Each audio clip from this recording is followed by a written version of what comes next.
Minister of International Relations and Cooperation, Naledi Pandor, has released new regulations for lockdown level 1, regulating the movement of tourists into South Africa.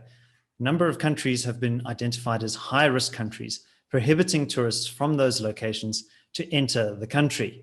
Joining me to discuss this is Nicholas Babaya, an analyst in the CRA team. Nicholas, welcome to the CRA channel. Thanks very much for having me today, David. So Nicholas, what are some of the details of these new travel restrictions? Yes, David. So a list of countries was released finally and this is in line with level 1 lockdown regulations, opening up international travel to a certain extent. And this does include leisure travel for tourism purposes. However, the government is going along with its risk-adjusted strategy, and there is a very, very long list of countries which will not be permitted to travel to South Africa for leisure travel only. There are certain other reasons for which they can come here, for example, professional sports, investment, or if you have a high-skill visa. But, you know, the tourism industry is the one that has been hit extremely hard. So this is one announcement that many players in that arena were really hoping for. So that's what happened. There's now a very long list, and it still includes, I think, quite a large number of countries around the world, especially in Western Europe, North America, and South America. And what were the criteria for these countries being classified as high risk? The criteria was based on South Africa's own infection rate per capita.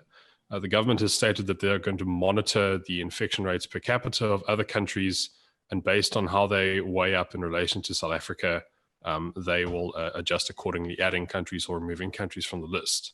Nicholas, this is obviously going to have an impact on the local tourism sector if countries that typically send large volumes of tourists to South Africa are prohibited.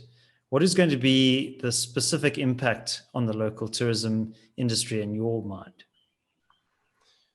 Yes, well, there may be some temporary relief, as there are certain countries that do tend to send many tourists to South Africa which are not on the prohibited list. For example, Germany is a good example. However, a large number of countries that tend to send many tourists to South Africa are now still prohibited from coming. And examples of this would include the United Kingdom, France, the United States, and most of Central and South America. You know, for many players in the tourism industry in South Africa, this means that we might as well still be on the highest lockdown level. Many of these companies and industries haven't had any kind of income, at least substantial income, in months and months and months.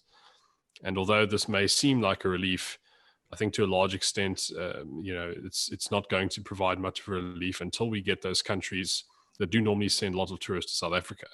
In any case, even if we were to open up international travel to the entire globe, the entire situation in the aviation industry and lockdown regulations in other countries would mean that we'd still have a normally low number of tourists coming. But right now we're facing a situation in the hospitality industry where you almost have an entire source of revenue just cut off for more months. So it remains to be seen which countries will be added and removed to the list. But as it stands for now, I think to many people, this may not make a huge difference. So one of the questions that I have for you, Nicholas, is around the reasons for any sorts of travel restrictions, regardless of the risk-adjusted approach.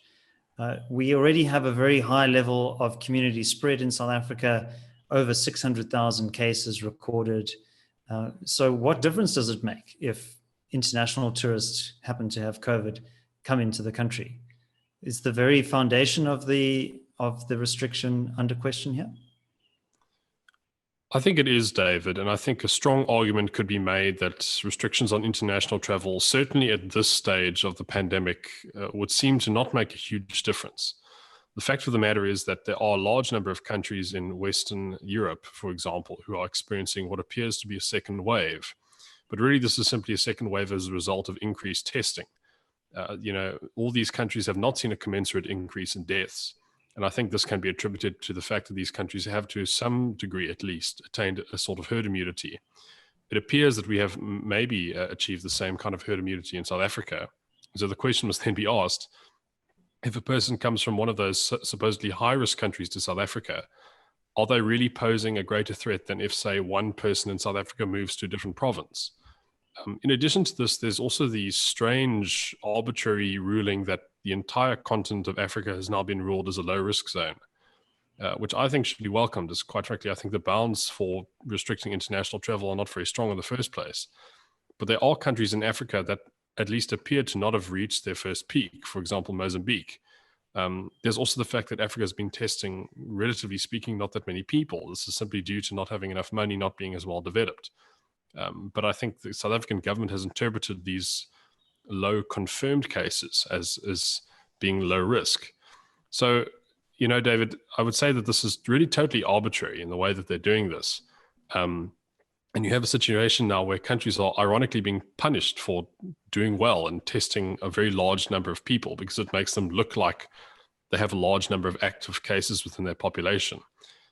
Probably some other metric should be used, such as, you know, maybe we could treat people as individuals and say anyone can come to South Africa so long as you satisfy a certain number of criteria, like having a negative COVID-19 test taken at least 72 hours before your flight leaves, or something along those lines. But I think doing it like this is very arbitrary and leaves a lot to be desired in terms of its logical foundations. Well, thanks very much, Nicholas, for your insights. If you enjoyed this video, do give it a like. Please remember to subscribe to the channel and let us know what you think in the comment section below. Do you think that these travel restrictions are justified? Check out the link in the description below for our 30-day free trial. And until next time, take care.